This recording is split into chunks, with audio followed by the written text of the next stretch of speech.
Hey y'all, this is Jeremiah, pastor of Centennial ARP.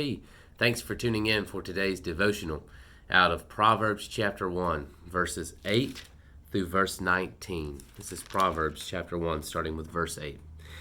Hear, my son, your father's instruction, and forsake not your mother's teaching, for they are a graceful garland for your head and pendants for your neck. My son, if sinners entice you, do not consent.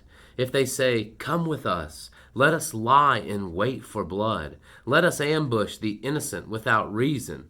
Like Sheol, let us swallow them alive and whole, like those who go down to the pit.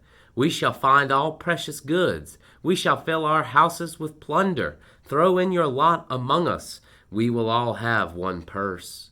My son, do not walk in the way with them. Hold back your foot from their paths, for their feet run to evil, and they make haste to shed blood. For in vain is a net spread in the sight of any bird, but these men lie in wait for their own blood. They set an ambush for their own lives. Such are the ways of everyone who is greedy for unjust gain. It takes away the life of its possessors. Jesus, addressing his disciples, told them something that was probably a tough pill to swallow. What would it profit a man to gain the whole world, but to lose his soul in the process? Jesus was telling them to follow after him, but following after Jesus meant giving up all that the world had to offer. And as we live our lives on this planet, we begin to see that greed and that pride and that desire for power rule much.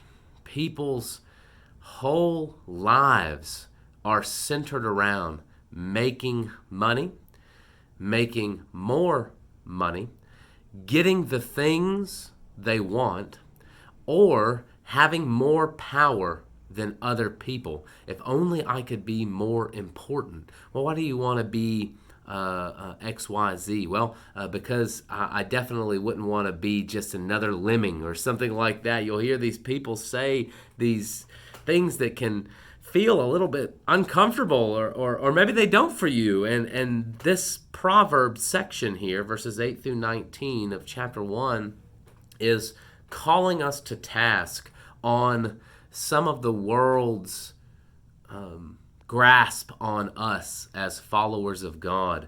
This is a Jesus moment where Jesus is telling his disciples, you could get the whole world, but you could have nothing. This is Solomon saying the same thing. Such are the ways of everyone who is greedy for unjust gain. It takes away the life of its possessor. Within that proverb, I hope you saw the structure. These people are trying to take advantage of others. They're trying to get money or get power or get things or get something. And yet they're losing their own lives in the process. They're setting a trap that they themselves are going to step on. And it's so easy for us, without malicious intention, to cross the line. Dear Christian, today, are you on guard? Are you seeking after the Lord? Are you picking up your cross and seeking to follow after Jesus? Not to save yourself, but because you have been made aware of the danger, of the foibles, of the falling into ill intent practices without meaning ill intent. And when you do so, we see a father encouraging a son, don't do that, for the trap will be set for yourself. Do not fall into worldly practices, but follow after God. The way of the world is death. Dear Christian, consider these things today in devotion.